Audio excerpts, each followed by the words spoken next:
에스겔서 20장 1절부터 9절까지 말씀입니다. 구약성경 1177쪽입니다. 저와 성도님들이 9절까지 교독을 하겠습니다. 9절은 다 함께 읽겠습니다. 제가 먼저 읽습니다.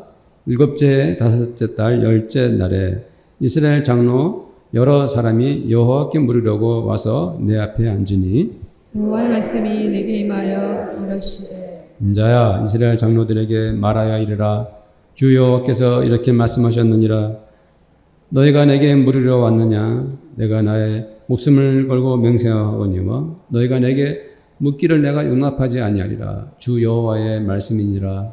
인자야 내가 그들을 심판하려느냐 내가 그들을 심판하려느냐 너는 그들에게 그들의 조상들의 가증한 일을 알겠느냐 이르라 여호와께서 이같이 말씀하셨느니라 옛날에 내가 이스라엘을 택하고 야곱 집의 후예를 향하여 내 손을 들어 맹세하고 애굽 땅에서 그들에게 나타나 맹세하여 이르기를 나는 여호와 너희 하나님이라 하였노라.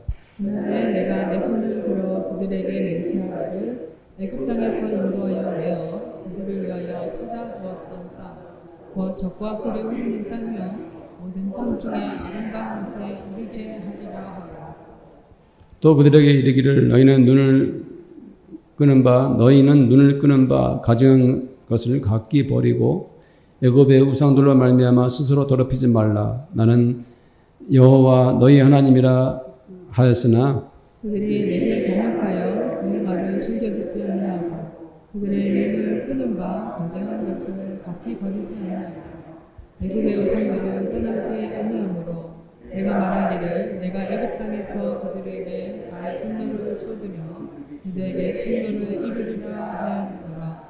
그러나 내가 그들이 거주하는 이방인의 눈앞에서 그들에게 나타나 그들을 애굽 땅에서 인도하여 내었나니 이는 내 이름을 위함이라. 내 이름을 그 이방인의 눈앞에서 더럽히지 아니하려고 행하였음이니라. 아멘.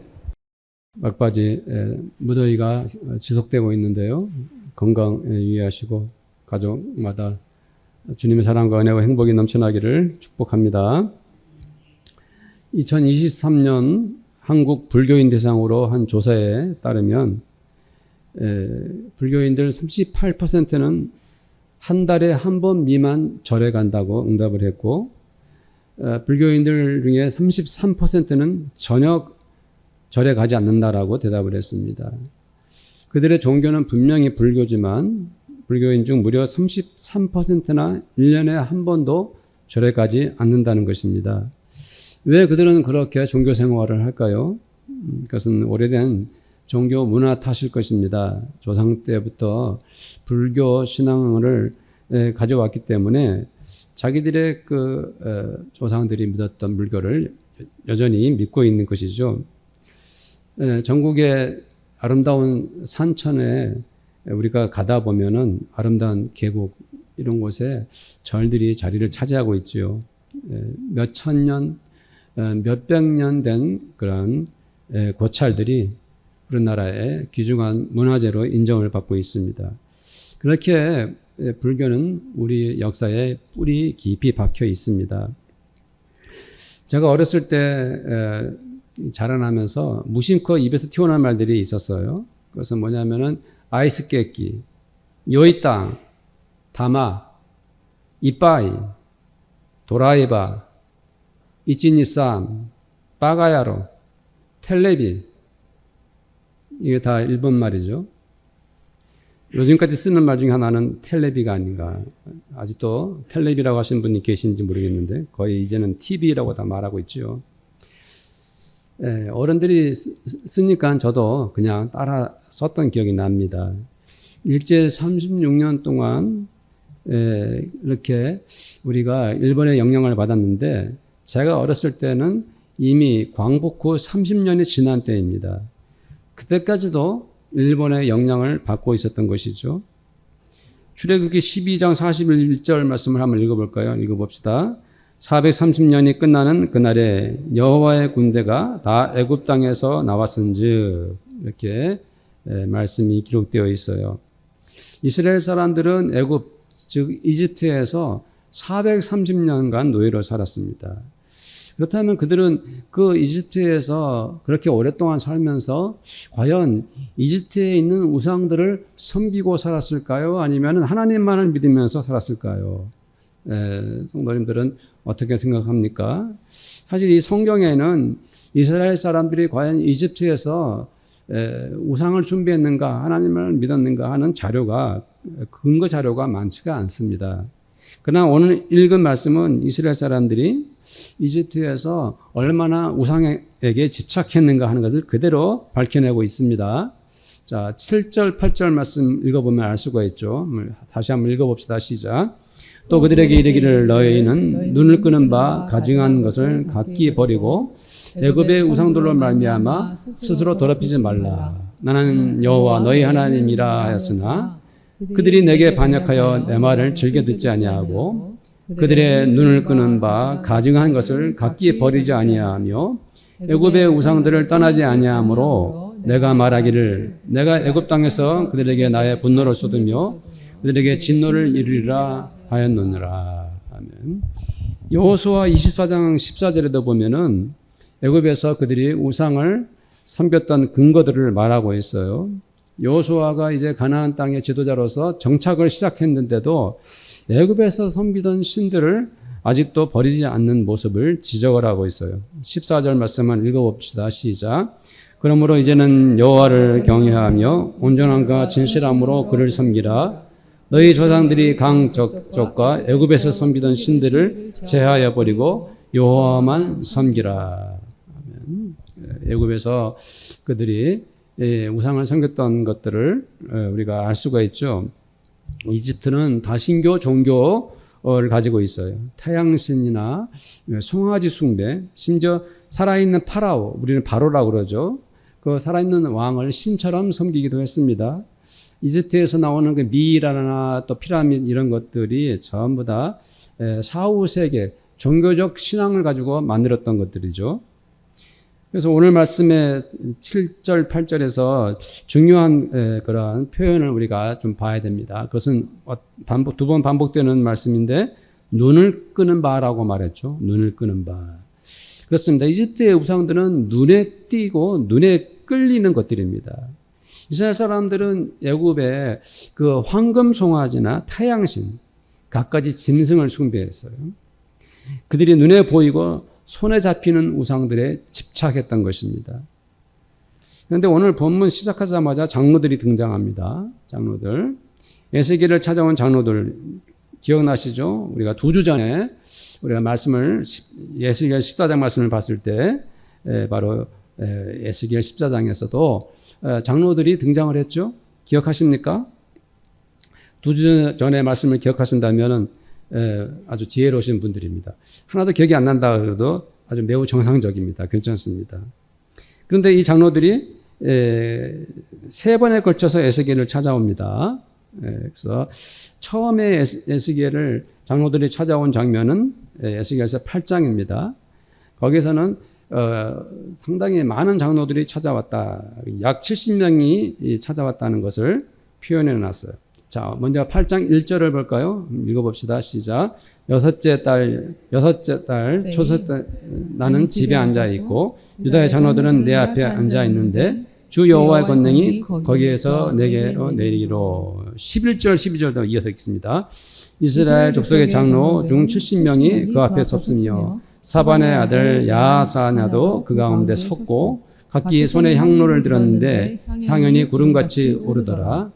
또 내게 이르시되 인자야 이스라엘 족속의 장로들이 각각 그 우상에 방한 어두운 가운데서 행하는 것을 네가 보았느냐. 그들이 이르기를 여호와께서 우리를 보지 아니하시며 여호와께서 이 땅을 버리셨다 하느니라. 이 70명의 장로들이 이 유다인 그 포로 생활하는 사람들 중에서도 지도자들이 아닙니까? 대표 백성들의 대표자들인데도 그들은 어두운 방에 숨어서 이렇게 우상을 섬기고 있었고, 그리고 그들이 내뱉는 말들이 무슨 말이었습니까? 여호와께서 우리를 보지 않는다, 더 이상. 그리고 하나님 여호와는 우리를 이 땅을 버리셨다라고 하나님을 원망하고 있습니다. 2주 전에 봤던 우상은 있는가라는 제목 가지고 설교했었던 기억이 나십니까? 그때 14장 말씀에 1절부터 3절까지 말씀을 읽어봅시다. 시작.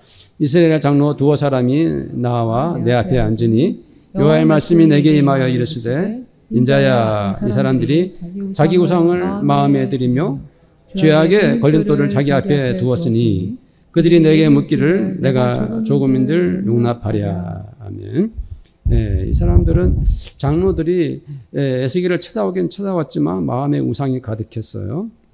그리고 20장 1절 오늘 본 말씀 한번 읽어봅시다. 1절 시작. 일곱째 해 다섯째 달 열째 날에 이스라엘 장로 여러 사람이 여호와께 물으려고 와서 내 앞에 앉으니. 이 8장과 14장 그리고 20장에 걸쳐서 3번 장로들이 에스겔을 찾아옵니다. 그 기간이 약 1년입니다. 그런데 첫 번째 찾아왔을 때와 세 번째 찾아왔을 때는 정확히 날짜를 밝혔는데 두 번째 14장에서는 정확한 날짜가 없습니다. 그래서 첫 번째 찾아왔을 때가 에스겔 8장 1절에 기원전 592년 9월 17일경이고 세 번째는 에스겔 20장 1절 오늘 본 말씀 나온 것처럼 기원전 591년 8월 14일경입니다. 그러니까 두 번째 찾아왔을 때는 아마도 한 6개월 만에 찾아왔을 것 같습니다. 그래서 1년에 3번 이렇게 장로들이 에스겔을 찾아왔습니다. 그런데 이 장로들이 에스겔을 찾아오는 3번 찾아오는 과정에 특이점을 찾을 수 있어요. 그것은 바로 에스겔을 찾아온 시점이죠. 조금 전에 제가 말씀드린 바대로 1년에 3번 찾아왔습니다. 네. 그렇다면 왜 그들은 에스겔을 찾아왔을까요? 알고 있죠? 지난주에도 2주 전에도 말씀드렸으니까.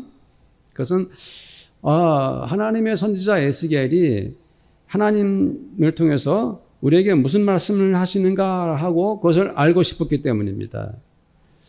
그런데 우리들은 그들의 문제점을 잘 알고 있죠. 그들은 평상시에 마음에서는 우상을 섬기면서도 하나님께 어떤 말씀을 하시는지 듣고 싶었던 것이에요. 그것도 자기 스스로 하나님을 찾는 것이 아니라 선지자 에스겔을 통해서 하나님의 그러한 대답을 듣고 싶었던 것입니다. 자, 이것을 보면서 우리는 무슨 생각이 드냐면은 마치 어떤 종교인이 1년에 3번 정도 자기들의 신전에 가서 자기들의 신에게 절하는 것과 아주 비슷하다는 느낌이 듭니다. 1년에 한 서너 번 정도 자기들 신에게 가가지고 절하고 그리고 나머지 생활은 자기 생활하고 자기 마음대로 살아가는 거죠. 네. 그렇게 종교 생활하는 사람들처럼 이 장로들이 평상시는 우상을 섬기고 자기 마음대로 살다가 하나님이 생각이 나요. 하나님은 도대체 우리에게 뭐라고 말씀하실까 싶어서 선지자를 찾아간 것입니다. 목적이 분명한 것입니다. 하나님의 종교는 어떤 것인가라고 하나님의 그런 뜻이 무엇인가 하고 찾으려고 했던 것이죠. 이 우상에게 기웃하고 저 신에게 얼굴을 내밀고 때로는 자기 뜻대로 자기가 하고 싶은 대로 마음대로 살다가 한 6개월 정도 지나니까 하나님의 생각이 나서 찾아왔을 뿐입니다. 장로들이 이렇게 하는 것을 보면서 우리는 무슨 생각이 듭니까? 사람들이 그냥 평범하게 지내다가 갑자기 문제가 생기면 점쟁이를 찾아가지 않습니까? 점쟁이를 찾아가가지고 내가 이런 중요한 일이 있는데 좀 어떻게 되겠습니까? 라고 물어보면은 점쟁이가 미래를 점쳐주죠. 아주 속 시원하게 말을 해줍니다. 그렇기 때문에 점쟁이를 찾아가죠. 바로 그날 에스겔을 찾아온 장로들은 하나님이 어떤 존재냐? 그 많은 우상들 중에 한 신일 뿐인 거예요. 하나님은 자기 목적을 달성하는데 이용되는 종교적 수단에 불과한 것이죠. 제가 기독교인들이 얼마나 점을 치나 궁금해가지고 타로 카드나 점 치는 것에 통계를 한번 찾아봤어요. 찾아봤더니 한국 기독교인의 점술 활동 2023년 기준 통계가 이렇게 나와 있어요. 종교가 없는 무종교인들이 이 점을 치거나 타로 카드에 관심을 갖고 찾아가는 사람들이 약 40%, 불교 신자의 50% 정도가 50% 정도가 1년간 점쟁이를 찾아간다고 합니다. 그럼 기독교인들은 얼마나 찾아갈 것 같습니까? 교회를 다니고 예수를 믿는, 하나님을 믿는 기독교인들도 타로 카드 상담을 받든지 점쟁이를 찾아간다는 거예요. 약 무려 30% 정도 유사한 경험이 있다고 했습니다. 혹시 우리 성도님들 중에 타로 카드 상담을 받아본 적이 있습니까? 점쟁이를 찾아간 적이 있습니까? 굉장히 심각하죠. 하나님을 믿는다는 것과 내 인생의 미래에 대해서 알고 싶어 한다는 것은 어떤 관련이 있을까요? 목사한테 찾아가가지고 좀 내 미래가 어떨지 좀 알려달라고 했더니 목사가 아무 말이 없어요. 그건 하나님만이 아시죠. 하나님께 기도했더니 하나님이 뭐 직접 응답을 안 해주셔요. 그러니까 답답하니까 기독교인을 할지라도 그러는 사람들을 찾아가고 현혹되는 것 같습니다. 다시 에스겔서 말씀으로 돌아가면 그 장로들이 바로 당시 유대 사람들의 신앙 상태를 대변해주고 있는 것이죠.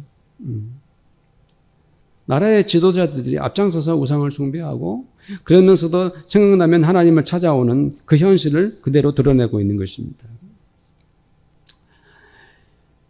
유대인들은 이미 바벨론으로 포로로 끌려가서 그들의 죄값을 단단히 치르고 있는 상황이에요. 그 죄악은 한두 사람의 것이 아니었습니다. 일부 지도자들의 문제가 아니었어요. 모든 사람들이 총체적으로 타락한 상태였습니다. 우상 숭배와 도덕적 타락, 양심의 몰락. 그들에게 이런 것들이 뿌리 깊게 박혀 있었습니다. 그러나 그들은 회개할 줄 몰랐습니다. 그들은 왜 자기들이 나라를 잃고 이렇게 고통을 겪고 있는지 그 이유를 깨닫지 못했습니다. 그들은 어둡고 깜깜한 시대를 살고 있었던 것입니다. 사랑하는 성도님들, 요즘 어떻게 지내고 있습니까? 저는 매우 궁금합니다. 가만 보면 제가 성도들과 요즘에 교제가 별로 안 되는 것 같아요. 도대체 성도님들의 생활은 좀 나아졌는지 알 길이 없어요. 직장 생활은 잘 하고 있는지, 돈은 잘 벌고 있는지, 일들은 술술 풀리고 있는지 도대체 알 수가 없어요. 말씀을 안 하시니까. 기도 제목도 없으시고, 여러 사람들과 관계는 잘 맺고 있습니까? 저는 간혹 이런 생각을 합니다. 우리 성도들은 날마다 기적과 같은 생활을 하고 있다. 보현이랑 현지 어디 갔어요? 응? 좀 있으면 쟤네들 미리 말했는데 너희들 얘기할 거라고. 없으면 얘기할 필요가 빨리 앉으라고 하세요. 지금 보현이랑 현지가 좀 등장합니다. 저는 강원으로 그런 생각을 해요. 우리 성도들은 날마다 기적과 같은 생활을 하고 있다. 우리 교회 유치부 아이들 지금 저기서 예배드리고 있어요. 주일학교 어린이들, 중고등부 학생들도 기적을 이루어내고 있다고 생각을 하곤 합니다. 왜 그럴까요? 지금 이 시간에 어른들과 우리 보현이나 현지가 고등학교 1학년인데 예배를 드리고 있어요. 제가 중학교 3학년 졸업하면 어른 예배 같이 드리자 했더니 처음에는 헐 황당해 하더니 그래도 목사가 하는 말이니까 순종을 하더라고요. 그래서 지금 예배를 드리고 있어요. 현지는 어디 갔어요? 중요한 포인트, 내가 분명히 자기들 얘기한다 그러는데 가버리면 어떡해? 응? 현지야, 내가 너희들 얘기한다고 그랬잖아. 왜 이 시점에 어디를 이제 알았어. 그래.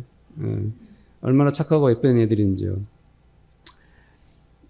우리 현지나 보현이가 바로 기적의 현장에 있어요.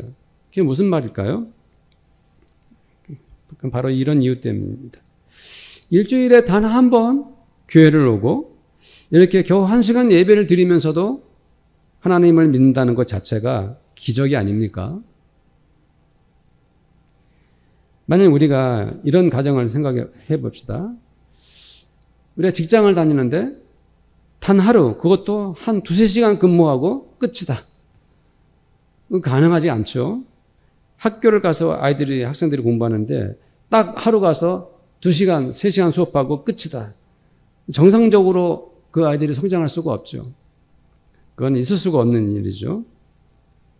최소한 5일 동안 일을 하거나 공부를 하거나 해야 훈련도 받고 삶을 살아갈 것 아닙니까? 그런데도 교회 생활은 단 하루예요. 그것도 1시간이나 혹은 2-3시간. 그런데도 신앙을 포기하지 않고 성도들이 간절히 하나님을 믿는다는 것 자체가 참 희한하고 놀라운 일인 것입니다. 그래서 기적이죠. 그러나 우리가 한번 생각해 봅시다, 성도님들. 정말 일주일에 딱 한 번 예배를 드리고 그것으로 충분한 것입니까? 네. 우리의 신앙생활은 일주일에 딱 한 번 예배 드리는 것으로 하나님이 됐다 하시면서 기뻐하실까요? 그것이 정상적인 신앙생활일까요? 하고 우리 함께 고민하고 질문을 던져봅니다. 그것은 아니라고 생각합니다. 저는 몇 년 전에 우리 성도님들에게 이런 말씀을 전했어요. 식사할 때마다 꼭 주님께 기도하고 밥을 먹자. 기억나시죠? 우리 현지랑 보현이도 식사하면서 혹시 식사기도 합니까? 현지는 아직 훈련이 안 돼 있어요? 현지도 도전해 보세요. 이제 크리스찬 학생이 되었으니까. 보현은 어릴 때부터 해왔기 때문에 지금 잘하고 있겠죠. 하루 아침, 점심, 저녁 먹을 때만이라도 주 예수님을 뵙고 감사합니다라고 기도하고 그러면서 하나님과의 그런 아주 짧은 교제지만 충분히 은혜스러울 수가 있죠. 내가 운전을 하거나 대중교통을 이용하면서 다닐 때도 우리는 충분히 하나님을 묵상하고 생각할 수 있고 성경도 들을 수 있습니다. 아무리 바쁘고 분주해도 우리는 생활 속에서 예수님을 만나는 은혜를 누릴 수 있는 것이죠. 잠깐 북한 이야기를 하고 싶습니다.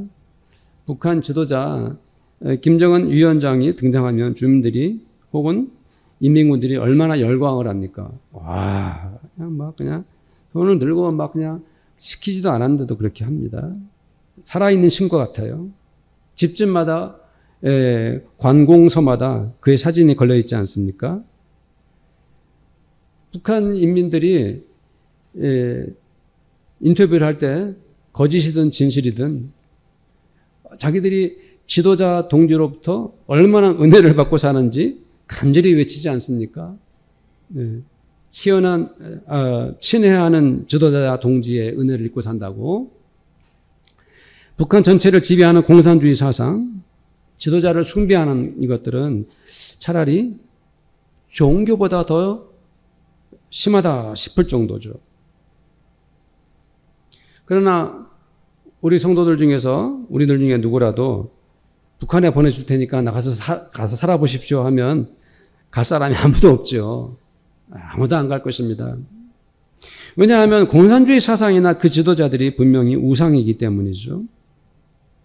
우리는 그렇기 때문에 그 공산주의 체제에 분노하고 그것을 모른 채 북한 땅에서 살아가는 그 인민들이 너무 불쌍한 것이죠. 그런데도 그들은 공산주의와 지도자 앞에서 열광을 하는 것을 보면 참으로 마음 아프고 기가 막히기만 합니다. 마찬가지로 우리들은 유다 사람들의 우상 숭배를 비난합니다. 그렇죠? 그 장로들과 모든 백성들이 다 타락한 것에 우리가 분노하지 않습니까? 우리들은 하나님을 자기들의 종교 수단으로 삼고 있는 것 그 자체를 보고 화를 내지 않을 수 없습니다. 그들에게 하나님은 자기들이 섬기는 많은 우상 중에 하나일 뿐이었다는 것에 대해서, 자기들의 쾌락을, 탐욕을 채우기 위해서 하나님을 이용하는 것에 대해서 우리는 경악을 금하지 못하죠.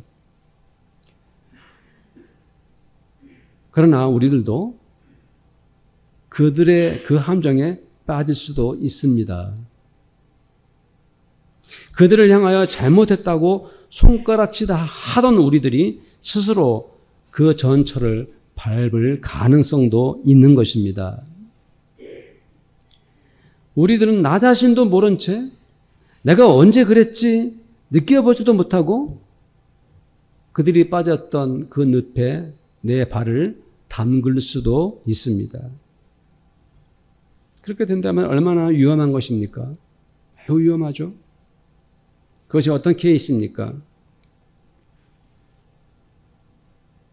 일부 기독교인들의 그 모습에서 그런 케이스를 발견할 수가 있죠. 내가 내 생활에 집중하다가 나의 삶을 살다가 하나님은 잊은 채 그냥 내 중심으로 살아가는 거예요. 내가 직장 일도 해야 하고 가정 일도 돌봐야 하고 많은 사람들을 만나야 합니다. 또 어떤 성도들은 어린아이들과 시간을 내서 또 놀아주어야 합니다. 분주하고 힘든 하루하루가 그 물리적 시간이 내 몸으로 지치고, 그래서 틈이 없어요. 하나님을 생각할 틈이 없어요.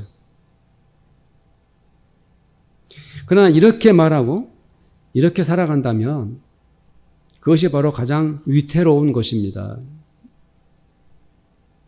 내가 주일마다 예배를 드리고 그리고 가정생활하고 사회생활하고 열심히 하면 그걸로 충분하지 않습니까? 라고 이렇게 질문할 수 있습니다. 물론 그렇게 질문하기에 충분하죠. 사실 성도들은 직장에 다니고 집안일 하나만 가지고도 너무 시간이 없죠. 몸은 고단합니다. 그리고 전도사도 성도들의 현실을 충분히 이해해야 합니다. 실제로 저도 여러 번 그렇게 설교했죠. 제가 설교했다기보다도 하나님이 그렇게 말씀하시는 거죠.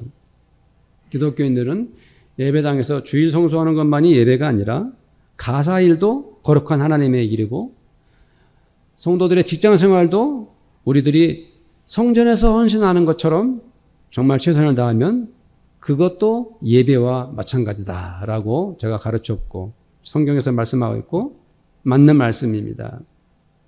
그러나 그렇게 열심히 산다고 해서 하나님이 다 기뻐하시는 것만은 아닙니다.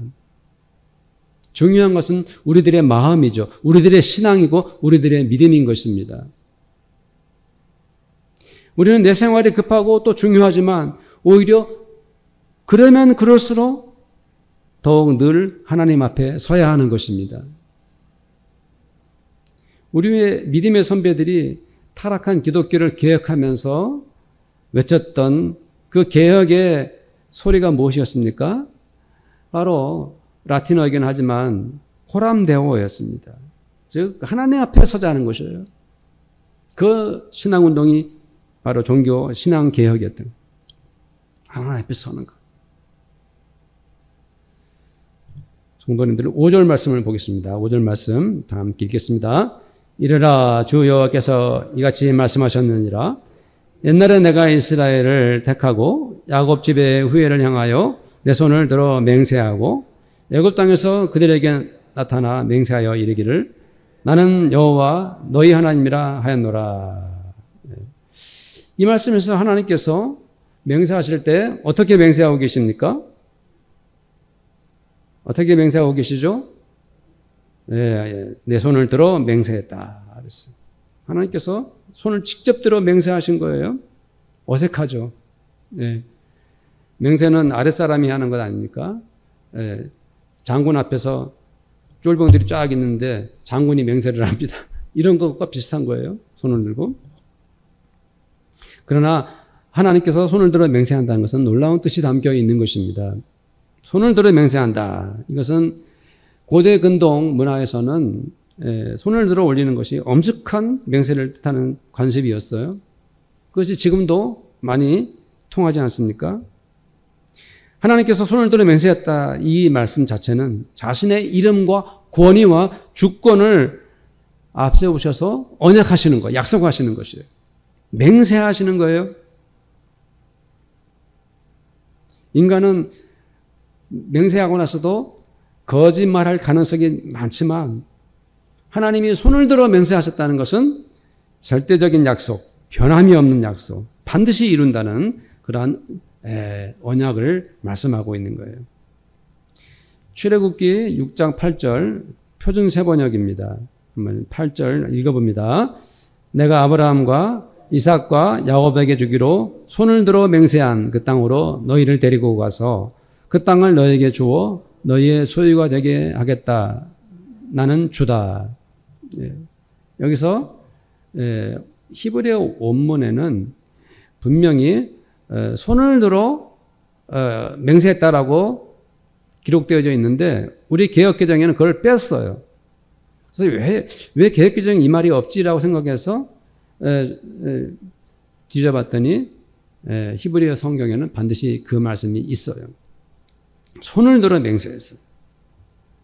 민수기 14장 30절에도 개역개정에는 그 말씀이 빠져 있는데 표준 세번역에는 제대로 번역해놨어요. 영어 성경에도 다 손을 들으라고 써 있어요. 30절 읽어봅니다. 나는 너에게 땅을 주어 살게 하겠다고 손을 들어 맹세하였다. 그러나 이제 너희는 그 땅으로 들어가지 못할 것이다. 다만 여분네 아들 갈렙과 눈의 아들 여호수아만이 들어갈 것이다. 아멘. 여기서도 하나님께서 손을 들어 맹세했다고 말씀하고 있지 않습니까? 그것은 단순한 약속이 아니라 아브라함과 이삭과 야곱에게 약속하신 그 언약을 분명히 이루겠다라고 확정하시는 그러한 언약의 말씀인 거예요. 그래서 그것을 강조하고 있고 반복해서 말씀하고 계신 거예요. 그래서 에스겔서에서도 하나님께서 바로 그 언약을 하고 계신 거예요. 변함이 없는 하나님의 손을 들어서 친히 하시는 약속이에요.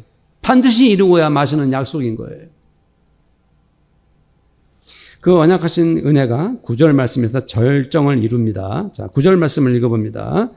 그러나 내가 그들이 거주하는 이방인의 눈앞에서 그들에게 나타나 그들을 애굽 땅에서 인도하여 내었나니 이는 내 이름을 위함이라 내 이름을 그 이방인의 눈앞에서 더럽히지 아니하려고 행하였음이니라. 아멘. 이 구절에서 두 번 표현하는, 두 번 강조하는 표현이 있죠. 어떤 내용입니까? 이방인의 눈앞에서. 내 이름을 그 이방인의 눈앞에서 표현하고 있죠. 이 말씀에 우리는 주목해야 됩니다. 왜 그렇습니까? 이방인의 눈앞에서 이것은 하나님께서 이스라엘 사람들을 이집트 그 많은 사람들 앞에서 그들의 눈앞에서 구원하셨다는 뜻이에요. 예, 그 많은 이집트 사람들 속에서 하나님의 백성들만 쏙 빼냈다는 뜻입니다. 그렇게 인도해 주셨어요. 그 많은 사람들이 두 눈 뜨고 보는 그 현장에서 하나님께서 그들만 골라서 살려주셨습니다. 하나님의 언약하심이, 손을 들어 맹세하심이 이렇게 구체적으로 이루어지고 있다. 이 말씀인 것입니다. 성도님들, 이 구절 말씀을 보면서 어떤 믿음을 갖게 됩니까? 우리 성도님들은.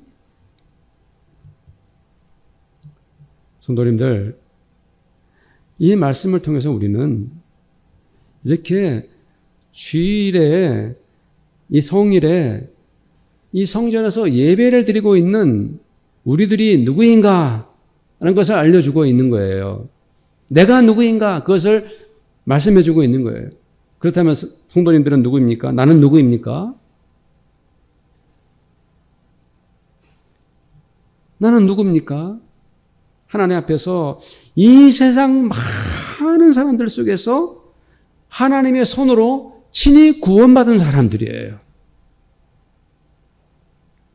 마치 이스라엘 사람들이 이집트에서 온갖 우상을 숭배하면서 모든 죄악 가운데 빠져 살았지만 하나님께서 그 이방인들의 눈앞에서 그들을 구원하신 것처럼 하나님은 우리들을 그 죄악의 늪, 사탄의 함정에 빠져서 허덕이던 우리들을 하나님의 손으로 친히 구원해 주셨어요. 내가 누굽니까? 하나님께 특별히 선택받아 구원받은 사람이에요. 하나님 아빠 아버지는 자신의 외아들을 세상에 보내주셨습니다. 우리를 죄와 그 죽음 가운데서 살리시기 위해서 독생자 예수 그리스도를 이 세상에 보내주셨어요. 그리고 우리 죄를 대신해서 예수께서 십자가의 형벌로 죽으셨어요. 내가 죽을 죽음을 주님께서 내 죄의 대가를 대신 치르셨어요. 그것만이 나를 살릴 유일한 길이기 때문에 그렇게 하신 것이죠. 그리고 우리에게 영생을 주시려고 죽으시고 부활하셨습니다. 그렇습니다. 성도님들은 누굽니까? 나는 누굽니까? 성도들 한 명 한 명의 정체는 무엇입니까? 우리는 바로 하나님께서 그 손을 들어 맹세하여 하나님의 아들을 통하여 구원받은 하나님의 아들, 딸들입니다. 세상의 모든 사람들이 보는 그 앞에서 보란 듯이 하나님은 우리를 골라서 한 명 한 명을 택해서 나를 구원해 주셨고 성도님들 한 명 한 명을 구원해 주신 것입니다. 그렇습니다. 우리는 하나님께 구원받은 하나님의 사람들입니다. 그렇다면 우리가 하나님의 아들, 딸들이고 하나님의 사람들이라면 우리는 오직 하나님만을 경배해야 하는 것입니다. 하나님께만 찬양을 드리는 거룩한 백성들입니다. 우리는 단지 하나님의 영광만을 위해 살겠다라고 하나님 나라의 시민들이 된 그러한 거룩한 백성들인 것입니다. 모두가 죄와 사망 가운데 있었지만 하나님은 우리를 그 속에서 구원해 주셨습니다. 사랑하는 성도님들, 우리 모두 결단합시다. 다 함께 하나님 앞에서 다짐해야 합니다. 우리가 믿는 하나님 아버지를 날마다 찬양하는 성도가 되십시오.